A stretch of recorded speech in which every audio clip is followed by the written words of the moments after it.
probably should get this. Hello everyone, welcome to the Countdown stream. It is a weekly stream that I do on Monday afternoons while we get ready for a new Step Back Quick Step video to come out. Yay!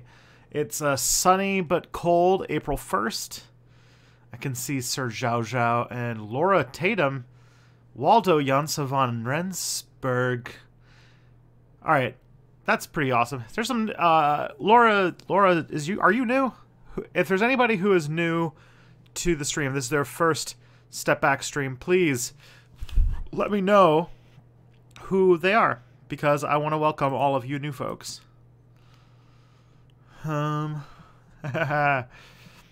So, are you still recovering from getting destroyed?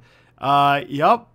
Yeah, I got super wrecked. If anyone hasn't seen that, the Cuck Slayer, otherwise known as Thought Slime, did a video completely destroying my Millennials video with facts and logic and reason, which I'll link in the chat.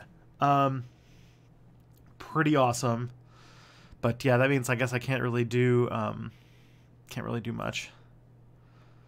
I'm sorry you got pwned. I know. Is it a joke video? Alright. So let's see.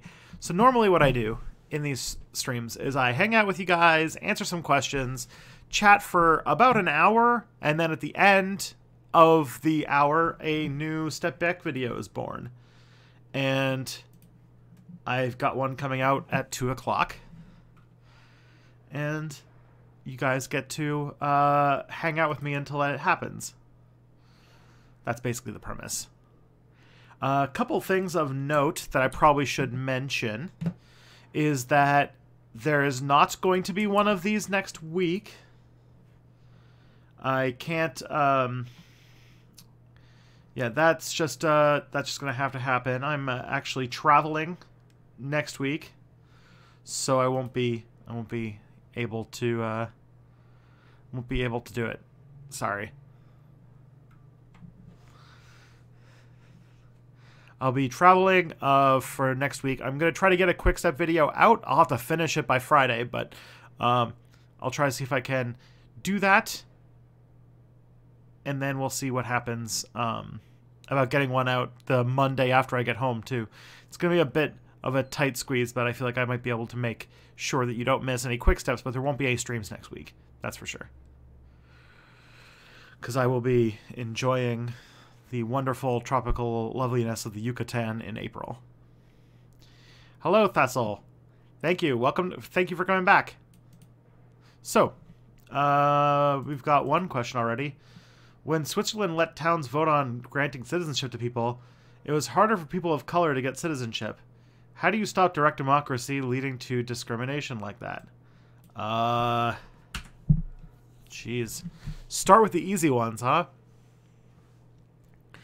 Well,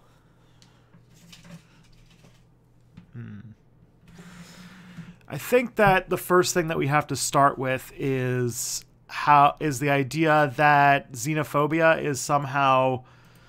First of all, I think it's a lie that xenophobia is seen as a, like, natural ingrained part of the human experience, that these things are not constructed, and that these, like, tyranny of the mob type situations are what come from economic structures of resource scarcity, and if people do not feel threatened by outsiders being in their vicinity, then they're not going to act in xenophobic fashions. And so really solving economic justice issues is a way to deal with racism and xenophobia in the way that you're talking about. That's the main thing. At least that's my take. Less vegans got citizenship? That's weird. Oh geez. Okay. Waldo wants to know how was my week. Last week was very, very busy. Very, very, very, very busy. And I just realized this morning, because how my week works is that I work a like 0.75 time job. So I get Mondays off. And on Mondays, I typically do all the work that I didn't get to over the weekend. And I realized that a lot of the research for my previous video, or for my next big step back video, were kind of hidden in my like to do things, and so now I've been working on that for today, and that'll probably be my day. I also have some script. I also have the next what's it called, script to do too. Next Cold War script to finish before I leave. Oh boy. Actually, let me show you that. Also, Comrade Ace, hello.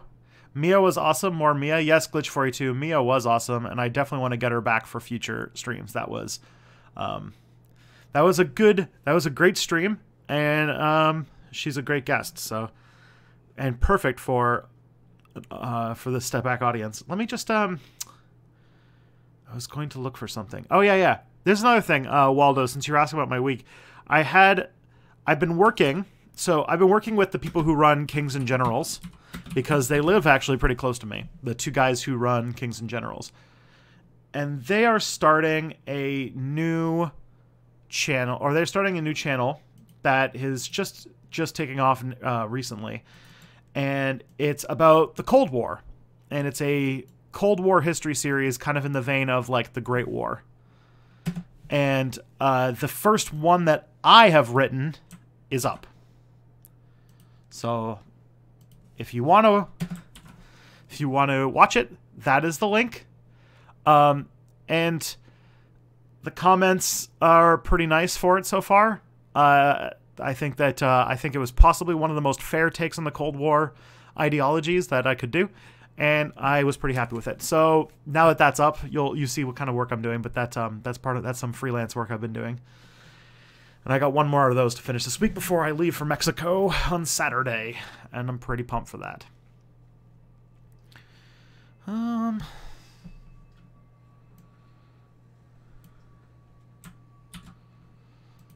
More Mia. Hashtag more Mia. Oh my, I gotta tell her about this. You guys are all really excited. And yeah, I imagine that there's also a lot of Europeans. This is my Euro-friendly stream time. So let's answer another question. So you said the Overton window was on the verge of expanding regardless of Trump. If that's so, why didn't it happen sooner? Why didn't people start turning to fascism and socialism back in 2008? To an extent, they did. I think that one of the things that will come up as future historians start talking about this period that we're in, that things like the Bernie Sanders moment, the Jeremy Corbyn moment, this like opening of left-wing politics will probably, and also I think the birth of neo-fascist reactionary movements like Gamergate will have their origins traced to the 2008 recession and the Barack Obama election and the sort of economic implosion, the reaction against all sorts of things. Like I think that all of that stuff is going to be tied together. That the Brexit, all of the, even to an extent, the prominence of ISIS and things like that. I think it's all tied to the economic collapse, and sort of the beginning of the end of neoliberalism will be tied to the end of 2008. I do think that was the moment, and I do think that you're not going to be able to tell this, like, if Bernie Sanders becomes president in 2020, you're not going to be able to,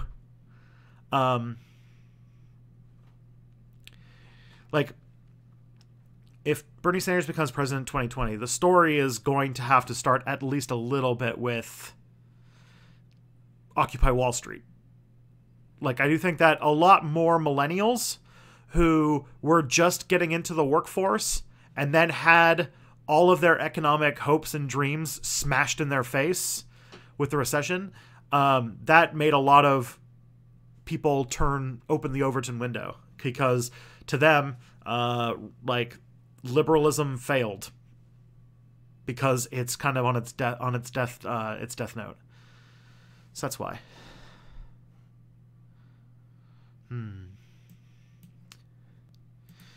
See, we have some discussion about family and coming out as LGBTQ+.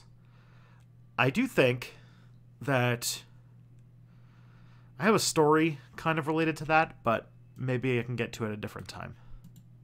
I do have a story about my family and the whole coming out thing. But to answer your question, in a short term, 255, it's because these things take time. The reason why the Great Depression, if you think about it, the Great Depression happened in 1929, and you really didn't see fascist movements starting to pick up until a few years later. And I think it's a very similar story to what you're seeing with the Great Recession. All right. Also, I'm on like too much caffeine, so I'm a little jittery right now. All right. In Debt the First 5,000 Years, David Graeber poses this question, but I have no answer to it. I don't know. Like the whole... I feel like Debt the First 5,000 Years came out too early to really make a statement on the kind of current moment we're having. Emperor Alexander, have you been interested in history before humans? Yes. I've considered making videos about some things like that, like about human origins, and see you later, Sir Zhao Zhao. But like, it's a new genre. It's a new like area to go into, and one that I'm not convinced I know enough about, or I would be able to read up enough about, with channels like what's it called? The new really popular paleontology channel, or like Origins or something like that. Eons. With Eons, like, I think that paleontology and stuff like that is starting to get much more popular. One of the things I've been really wanting to do is I've been really wanting to make a video on the Toba hypothesis, but it's not as interesting when you actually get into the nitty-gritty of it.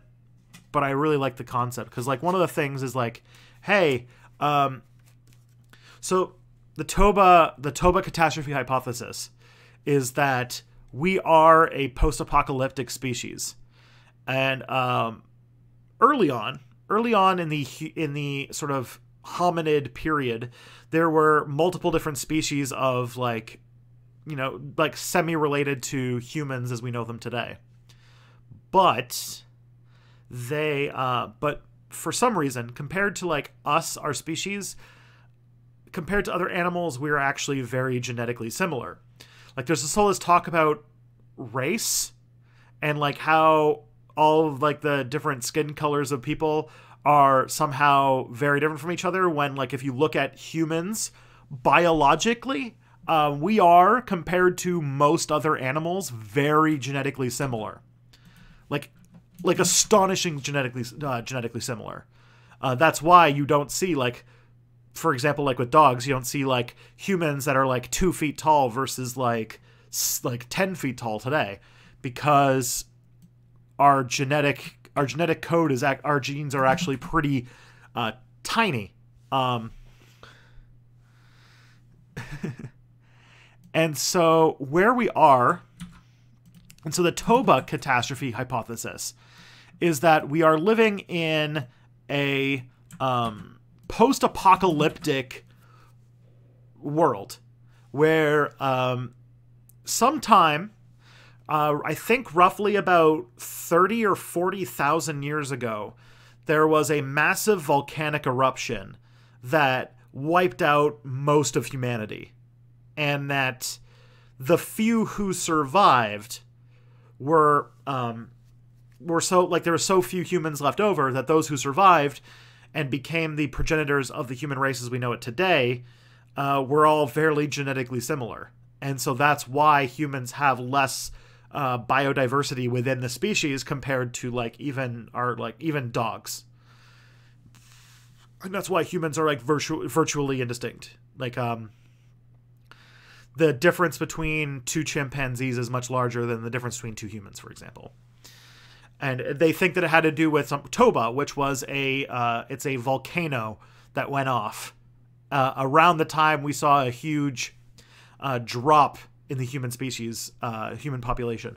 And they think that Toba created years of darkness that ruined the atmosphere for several years, and it led to a mass die-off of humans. And that's sort of why humans are so similar today.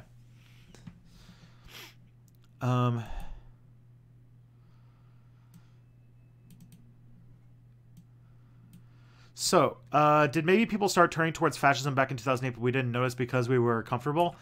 Okay, so I would say that people started turning towards you could see at least in the I will level here. My expertise is in American history and American stuff. So I'm going to be using an American example. I'm sorry.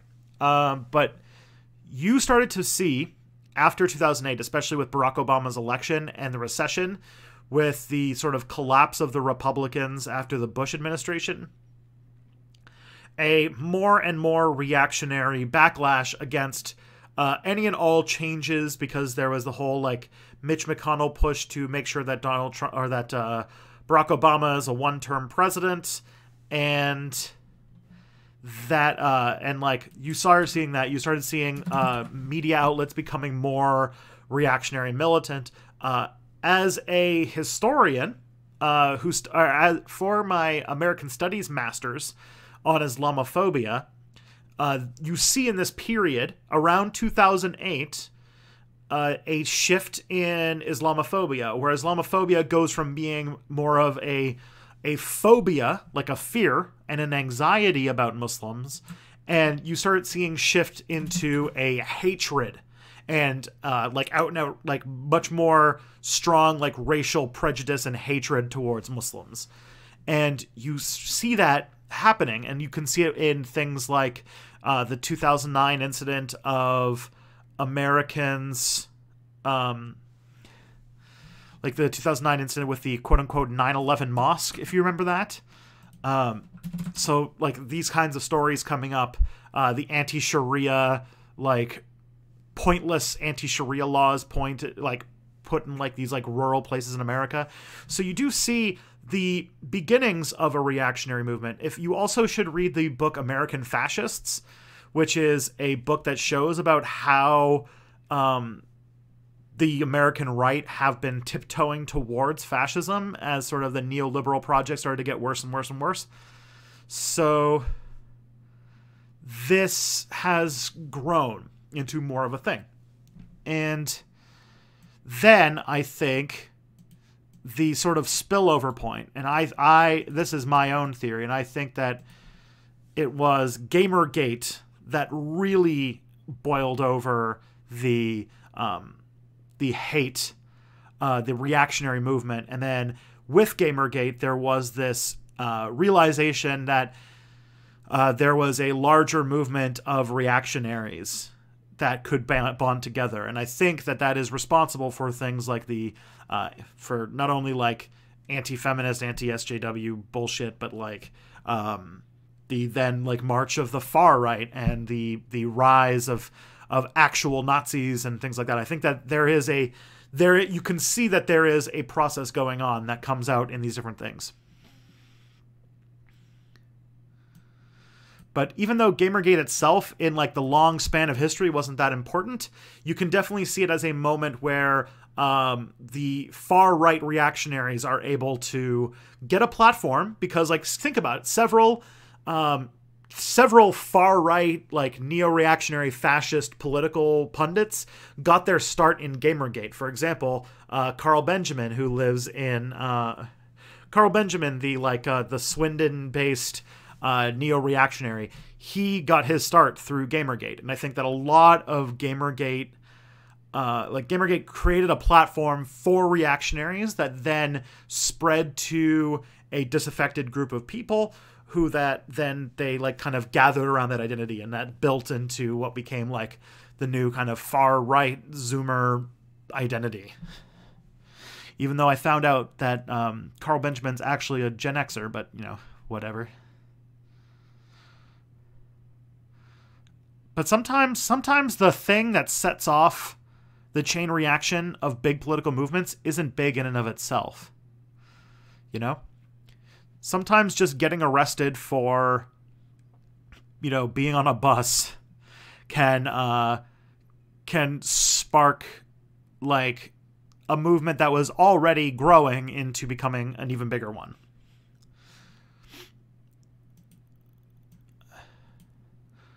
So, next question. Will there be a Step Back Tonight next week? No, there won't. I won't be in Canada. I will be several thousand kilometers from where I am now next week, so I will not be able to do that. I will be drinking heavily and reading books. Is this replacing the old Thursday stream? Yes, it is. Because,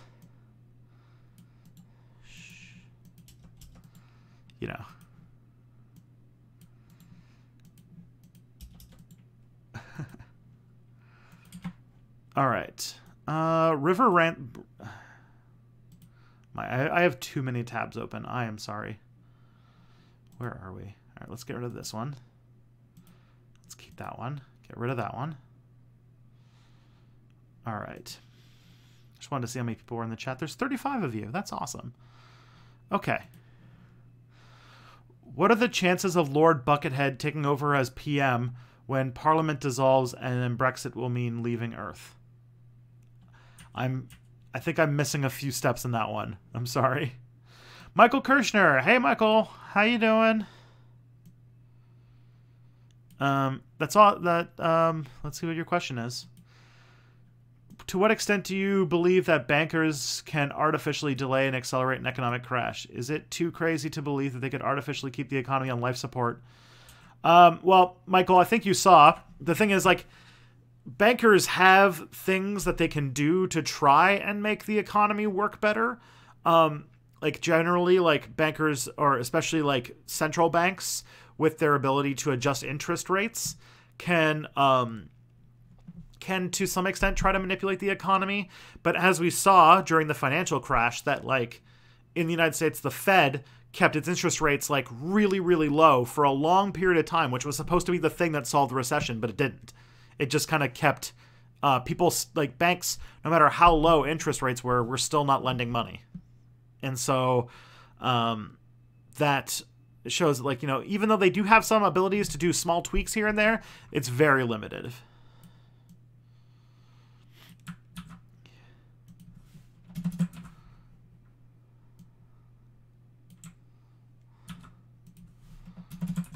All right. What are your thoughts on the streamer Vaush? He does good leftist content. This is the first time I've heard that name. Can't watch the stream. Although watching Thoughts Line's very important news about this channel. Oh yeah, that was the thing. I'm very happy. I got owned so hard. Rest of Trump's presidency then pulls the trigger when Sanders comes in. I hope not. I'm hopeful that, like, I'm not like sure, but I'm feeling optimistic that Trump is going to be a one-term president. That I am thinking. But I do have a small scratching at the back of my brain that if Trump became a one-term president and he lost the election, that he would try to do something to deny the election results, and that he would try to do something to cling on to power. I don't know what that is, but because I know that would cross a line of norms that I don't think has that might be one too far. But then again, every time I think that Trump can't go or has gone too far, everyone just kind of rolls with it and it just keeps happening. And so I don't know. Like, Trump denying an election result, I have no idea if that's like I'm not sure how he would handle that. And that's where I'm kind of like, I don't know. So, like, part of me not a big part of me, but part of me is afraid that, like, election night will happen, Bernie Sanders will be elected president, and then Trump will just say, I reject this result. Waldo, have you ever considered making a video on the Bronze Age collapse? Well, you are in luck, because I actually did already. Let me just find that. Would I consider making a video on the Bronze Age collapse? Well, let me just get that link for you.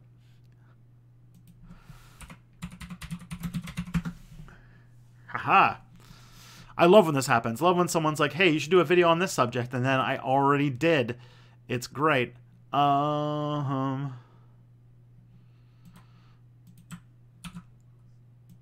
you go. I made it a while ago, so there you go.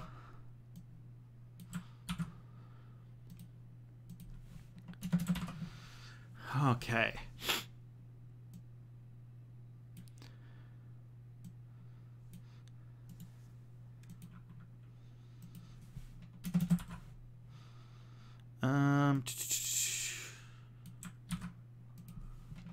All right. Have you ever considered making a video on the Bronze Age collapse? We did that. Back in 2003, BBC made a documentary called Walking with Cavemen. In that they said Homo ergaster invented monogamy. Even at like 10, I remember thinking, how do you know that? Yeah, it's pretty good. It's a pretty good answer. Does the radicalization funnel apply to tankies? If yes, is it something people like you who run left-wing spaces online need to be concerned about? Yes.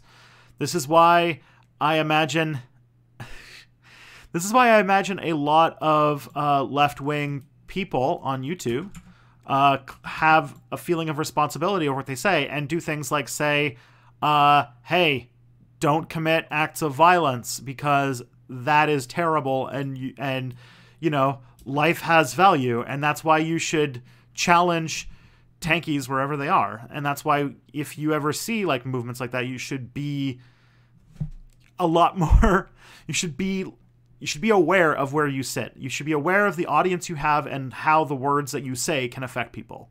This is why, if you noticed, I don't make guillotine jokes. I don't make by any means necessary jokes. I don't talk about revolution in the sense of like getting guns and overthrowing the government.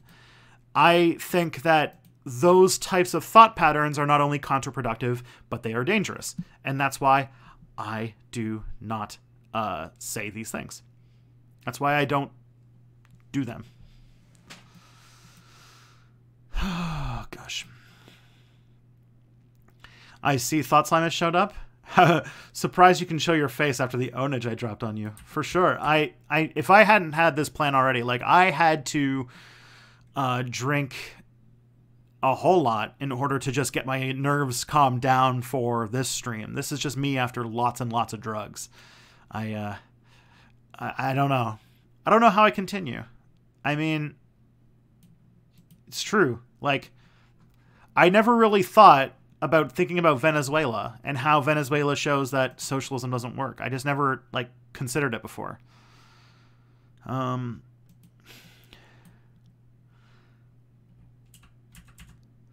right, River Ransom. Wasn't there a huge volcanic activity in the Victorian area that wiped out global crops that affected global development? Or is that an excuse for the spread of industrialized colonialism? No, River Ransom, you are correct. That actually did happen. It was called the Year Without a Summer, and it happened in the late... It didn't happen in the Victorian age, but it was close. It happened in the late 18th century, and it's well documented that it was a year in which a volcano went off, and it created a year where there basically wasn't a summer. And crop yields were very low. There was a lot of starvation. There was a lot of misery that year. And on top of that, a lot of the people, even the people who were well off, tended to not be able to, like, had a pretty tough time. Like, one example that actually sticks out is it's thought that that year inspired a lot of writing. For example, Mary Shelley was alive during that year, the Year Without a Summer, and she spent basically the summertime. If you think about the Renaissance period, or not the Renaissance period, sorry, the early modern period. You think about the late 18th century. Summertime was spent largely outside.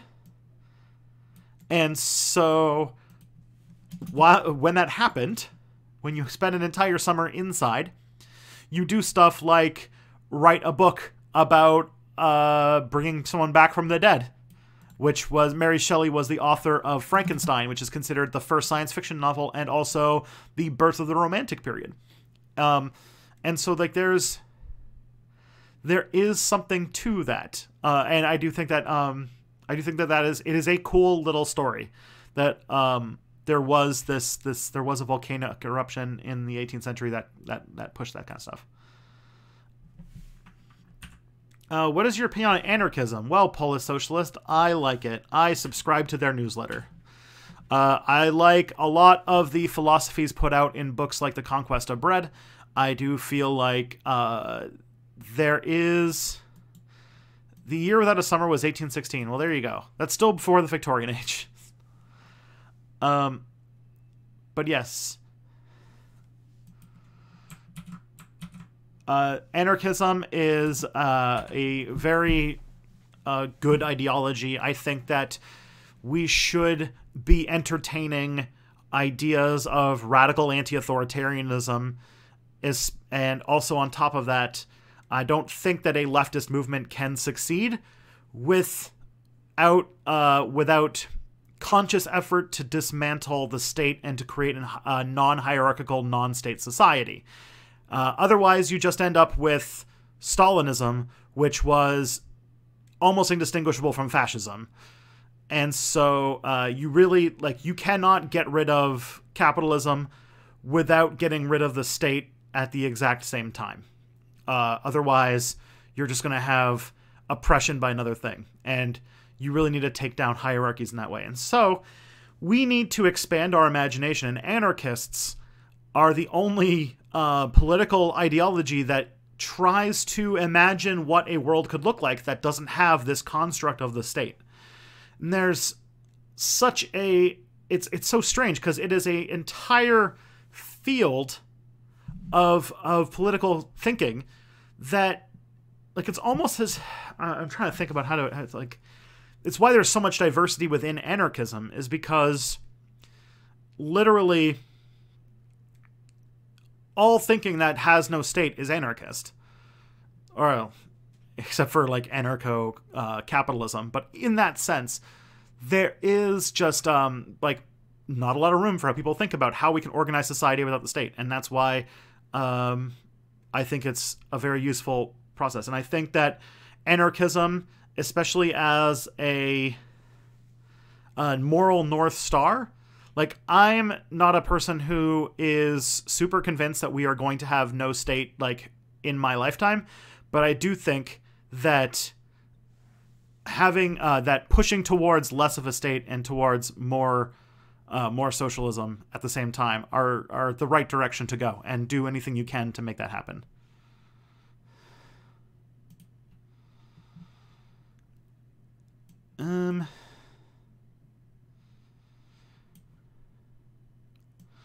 Won't it eventually become anarcho-capitalism? No, because capitalism cannot function without the state to use violence to force it to work. Capitalism is a parasitic ideology that brutalizes people in order to use the violence of the state to force more and more resources to those on the top. Capitalism cannot function without the state to force it. Stalin was the greatest anti-fascist in history. He was such an anti-fascist that he put all of his political dissidents in kangaroo courts, sent people who criticized him to die in frozen labor camps in Siberia, and is more or less responsible for the death of, like, something like in the order of, like, 13 million people. Yeah, real anti-fascist there. He had a state of fear so bad that his own guards were terrified to walk in on him when he had a stroke, because they were afraid that if they walked in and he had just been testing them like he had before, that he, of course, would have them killed. yeah, the fact that everybody around Stalin lived in a complete state of abject terror, that during World War II, Soviet troops were willing to make decisions that they knew made no sense, including like marching troops into a river where you knew they were going to drown, just because, like, your life is on the line if you disrespect the Uncle Stalin. Yeah, the left really needs to talk about Stalin. I have a video about it coming up, hopefully this summer. So,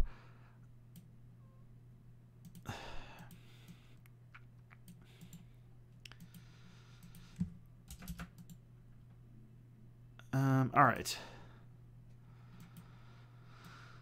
Tell us the coming out as LGBTQ plus story regarding your family. Oh, it's not like that fun of a story. It's actually it was just a joke story. There was one, so before I met Kelly, by the time I met Kelly, I had been single for about 7 years, and I was getting kind of lonely. And so Valentine's Day was always a pretty rough day for me. And I made some joke about spending my Valentine's Day with Jack Daniels, and that kind of became like a joke amongst my friends at university. And I accidentally made the joke when I was on the phone with my mom, and she thought that I was dating a guy named Jack, and she like went on this whole spiel about how she understands me and how she like accepts me for who I am. And I was like, oh, wait. No, I'm just going to get myself fucking blitzed because every Valentine's Day sucks. So that was basically it. I thought you didn't know who Carl Benjamin is. I don't. No. Don't ruin the joke. How much of the rise of the right wing... So, how much of the rise of the right wing worldwide is a late effect of the USSR losing the Cold War? There's a lot. I feel like you would need a lot more leaps of logic to do that. The process that resulted in the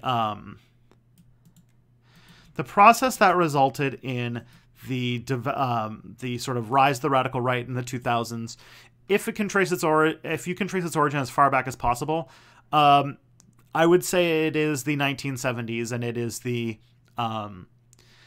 beginning of the end of sort of like a New Deal liberalism, Keynesian liberalism, and the global institution in the global north anyway of neoliberal capitalism, and this sort of disintegration of the even basic things that liberal governments were doing to make sure that people were comfortable enough that they didn't revolt against the state, and just letting them decay little bits at a time in order to funnel more money up to the top. And by 2008, the kinds of things that they were doing in that, because like this led to greater and greater economic eras of prosperity that only the rich benefited from, and crashes, and people began to make less and less functionally over time as wages stagnated, but inflation kept happening. And so that was going to keep going for a long time, and it was going to break at some point. And 2008, I think, is when it broke in one of the most big and dramatic ways in recent history.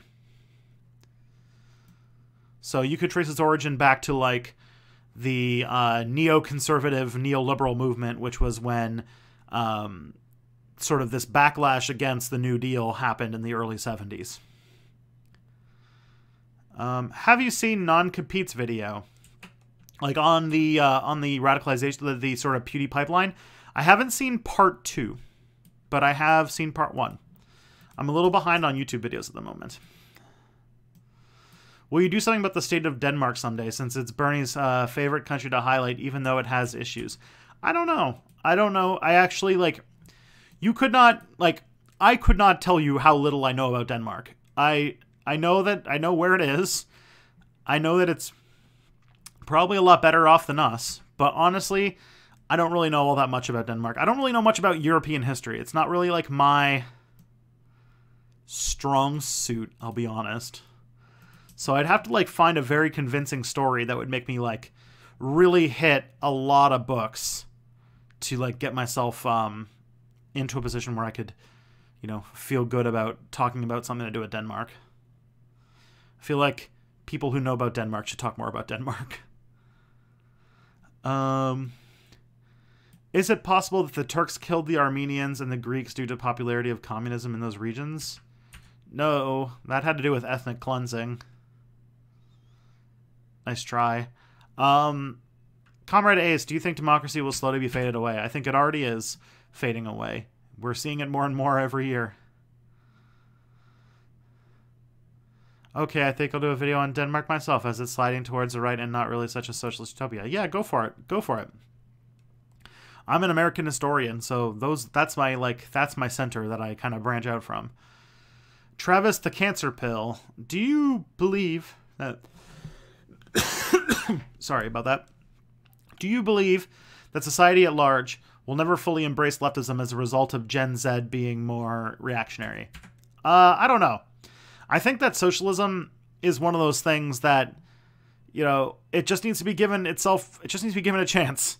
I do think that a lot of people will turn to, like, once, you know, socialism gets the platform that it deserves and shows that it's providing practical and equitable alternatives to capitalism that will actively make people's lives better, that you're going to see a real downtick in reactionary right-wing stuff. Claim Venezuelan interference in the election to declare another national emergency. Yeah, that could happen. Tristan, there are Spanish elections at the end of the month, and the fascist party Vox has 1/3 of the votes according to the polls. Thoughts on that? That sounds bad. Sounds pretty bad. If America, after Trump, turns social democracy, this will be the end of a bad thing before a bigger change. In Europe, we have got bored with the delusion of fixing capitalism. America after Trump. I don't think so. I feel like I'm not like a accelerationist. I do think that like things like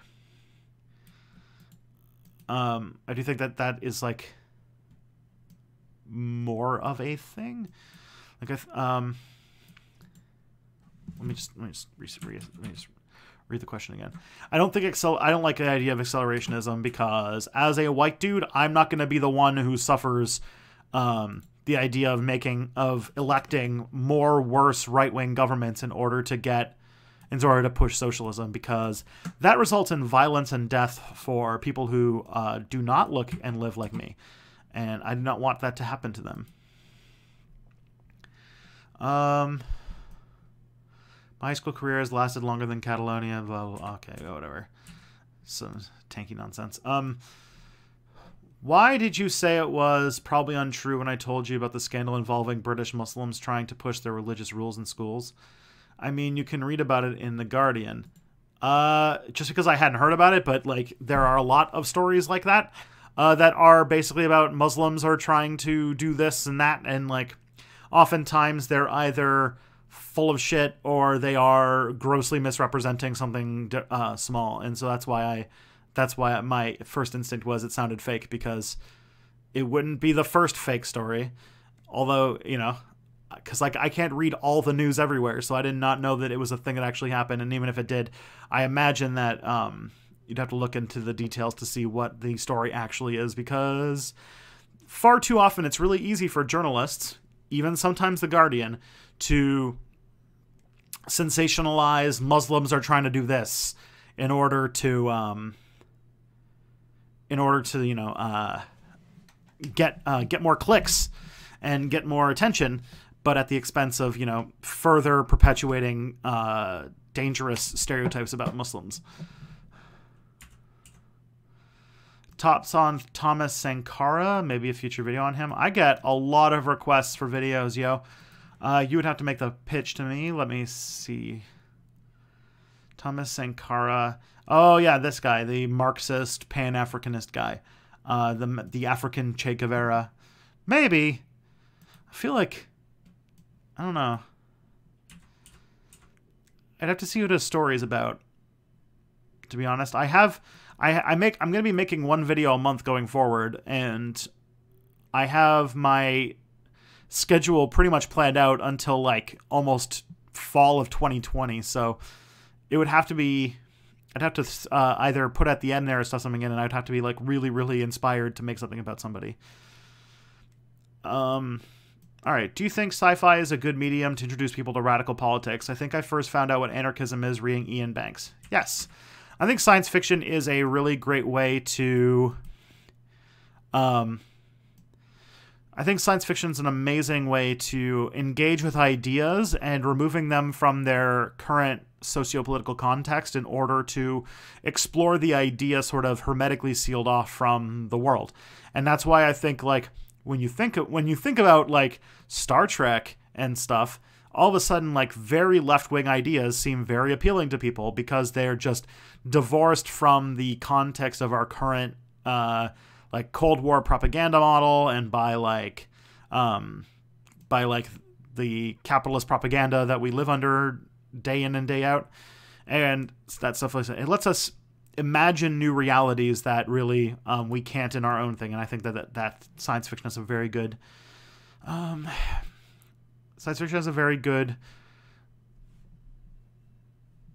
like track record for doing that. Isn't describing anarchism as anti-state inaccurate? It's being against being ruled, be it by a state, a monarch, or a capitalist. Direct democratic commune is an anarchic state. I mean,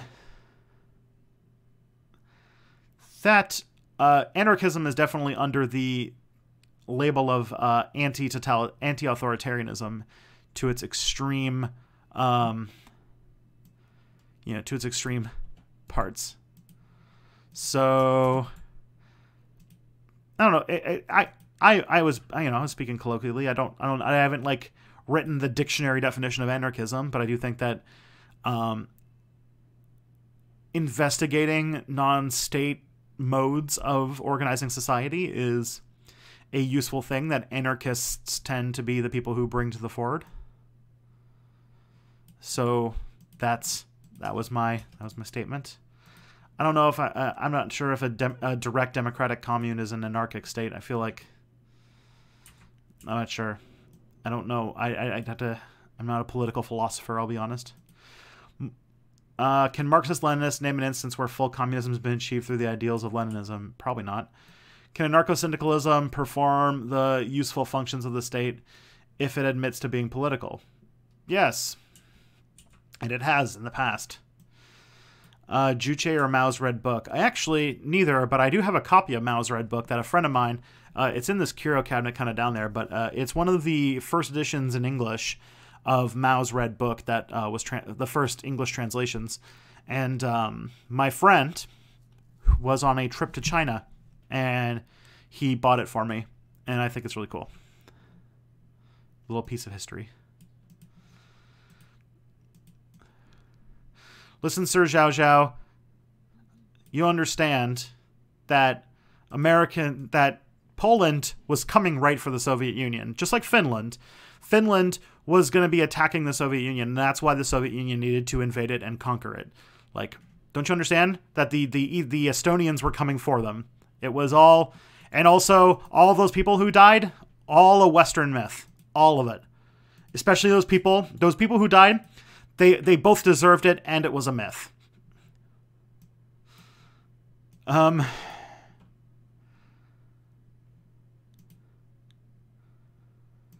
right. That's cool. Gotta go. See you later, Logan. Okay. Do you think a command economy could ever not be coercive? I want an AI-run command economy, but I want people to opt into it. Well, I don't know. What does a command economy that people can opt out of look like? Answer that question. I imagine that you could still have a socialist economy that has an AI driving it in an anarchist society.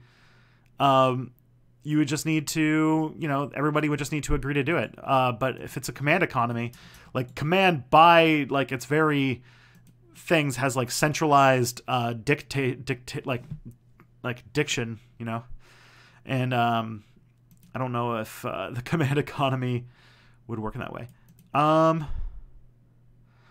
Race Carlock, you just came because of the Thoughtsline video, and you've already watched the Blackface video, the Roswell video, and the Gina Haspel video. Well, damn, you're going to have a fun time here. If you like those videos, you're going to enjoy this channel. Here, let me get you something, actually. I have a playlist that I show new subscribers of sort of the most popular step back videos, or at least the ones that have made the most people subscribe to the channel over time. So let me just get that for you, and I'll link it in the chat. And it's a good way for you to get started with some of the fan favorites. Bam.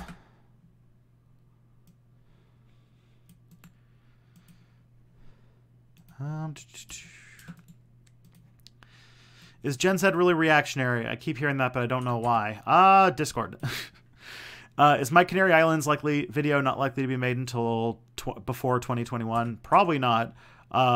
You'd have to like tell me why the Canary Islands video would make an amazing story that a lot of people would click on, that would get a lot of attention, and that would be a really great way to further discourse on historical literacy and also tell a really provoking story that has been overlooked by general historians.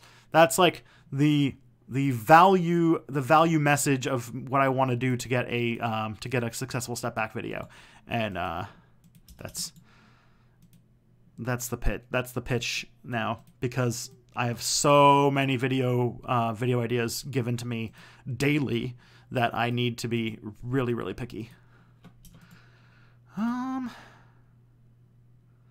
Americans already forgot the kids being detained and molested in Trump's camps and dying in Puerto Rico. People in Flint having polluted water.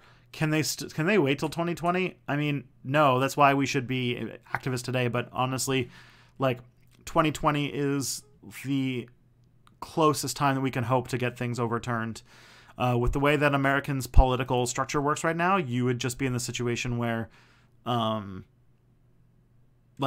wouldn't be able to to make meaningful change in America. You're going to have to really tear it apart, from the top down. And I don't see that happening before 2020. And I also don't see rallying people for quote unquote the revolution trademark before the end, because I think that that doesn't work. I think that quote unquote the revolution trademark is a sort of messianic thing that some leftists use to prevent them from having to do the dirty work of making things better today, with the opportunities and limitations that we have in our current moment. If you're just hoping for the final revolution that will fix everything, you're not gonna end up in all that much. We're getting close to the end. Also, the American Marianas Trench Islanders imperial military occupation would be a great and relevant good topic to discuss. Also, a better explanation of what's going on in Rojava.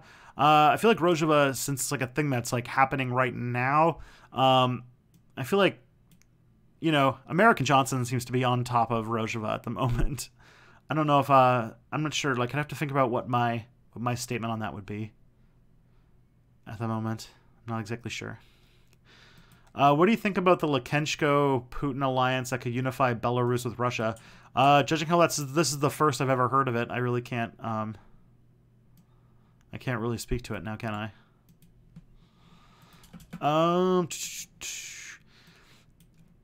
M&M Productions. In what do you believe? I mean, reality, God, nature. I consider myself a apatheist, which means that I do not believe that I do not particularly care whether or not God exists. That's my to me, it doesn't affect my daily life. If a God existed or didn't exist, I don't feel like I'm under any pretense that I need to follow their edicts. So, yeah, I don't feel like worrying about it. I don't think about the universe and existence that much. What's your opinion on John Brown? Mr. Beat and Cynical Historian depicted him quite badly in their stream.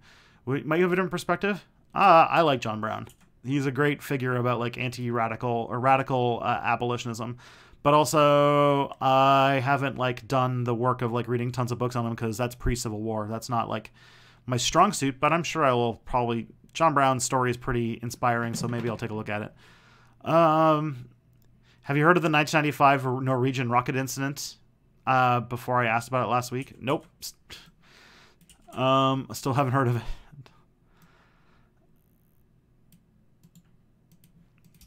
I'm working as fast as I can, guys. We're running out of time, and you guys, the questions are coming hot and heavy today. What is... Oh, yeah, your response to the Gen Z question confused you. All right, so Gen Z. Gen Z people grew up in a context where their childhood was during the Great Recession, which means that their parents really didn't have the resources to... like, they had a pretty, like... low ability to do things that were experience-based in the outside world. This has reflected in a generation of kids who are rather socially underdeveloped compared to previous generations. This bears out in a lot of studies that people born after about 1998 have a much reduced desire to spend time with other humans. There is like a large body of data that shows that the amount of social interactions that the average Gen Z person has is lower in person than generations before, and that things like social anxiety are much higher in this generation group. And that has resulted in a lot more time being spent in online communities, and online communities, because of their insular nature, tend to move towards the radicals of political discourse, which means that a lot more Gen Z people, because they grew up in a context where there's less person-to-person interaction, which is where you really learn how to empathize and understand people, is by, like, you know, really getting to know them. This is why, like, Islamophobia goes away if you spend time with Muslims and actually, like, talk to them and understand them. Just as an example. But without that contact, there's an empathy gap. But then on top of that, spending more time in more and more radicalized communities. And I said Discord because Discord is a place where that occurs. And that is pushing the younger generation to become more and more radicalized. And often, because of especially like the right-wing global north community, that pushes people more often to the radical right than to the radical left. And so you do find that Gen Z kids wind up in the political margins. I shouldn't say kids, because there's a lot of Gen Z adults now, but it pushes them to the political margins, and more often than not pushes them to the radical right than the radical left, because the radical right jives better with capitalism, and therefore radical right-wing media figures get more popularity. It's because the radical right and fascists work better with the capitalist model of economics than the radical left does, which means that you can have Nazi influencers like, say, Carl Benjamin, who become very, very popular because they can play within the system a lot better. They're not anti-capitalist. If anything, fascism is the most capitalist thing you can do. Have you ever noticed how misogynist stereotypes of women seem to be based on early 90s frat comedy movies and 90s sitcom TV shows? Yes, I have noticed that. The 90s was really shitty when it came to gender. And a lot of other things. But also, it was better in some ways than today. We have backslid on a lot of things. Alternative revolution. Thousands of people demonstrating against concentration camps. We had anarchists against the wall. They failed because not enough Israelis joined came. Well, protest culture in America is is kind of weak, I will say. All right, last question. Do you think that humans are inherently selfish and capitalism just amplifies it, or that capitalism is the only reason humans are greedy? I am very much more that I think that people are plastic, and that people that greed is a thing that comes out of a society that rewards greed and makes greedy people, like the most greedy people are considered the biggest, most fancy and prominent celebrities. And so, yeah, I do think that it is, people are being molded in that direction. And then we kind of put the cart before the horse and say, well, then that's human nature, because the context we grew up in has molded people to be that way. Does Gen Z being that way mean the left is doomed? No, it means that we need to do the work of getting more Gen Z people the economic security they need, that they can hopefully in their adult years come out of their shell, spend more time with other people, and learn about empathy and togetherness. At least that's my hope. Anyways, guys, it is 2 o'clock. Oops, let me just move that. Here is the new Step Back video. Thank you all for coming out. There's going to be a Step Back Tonight tomorrow night. So if you're around tomorrow at 7 p.m., there you go. How do you possibly find time to seriously research history if you spend all your time on video making? That's a good question, and I will answer that by saying I don't have a lot of free time. All right. See you later, friends. Or see you tomorrow if you're coming out.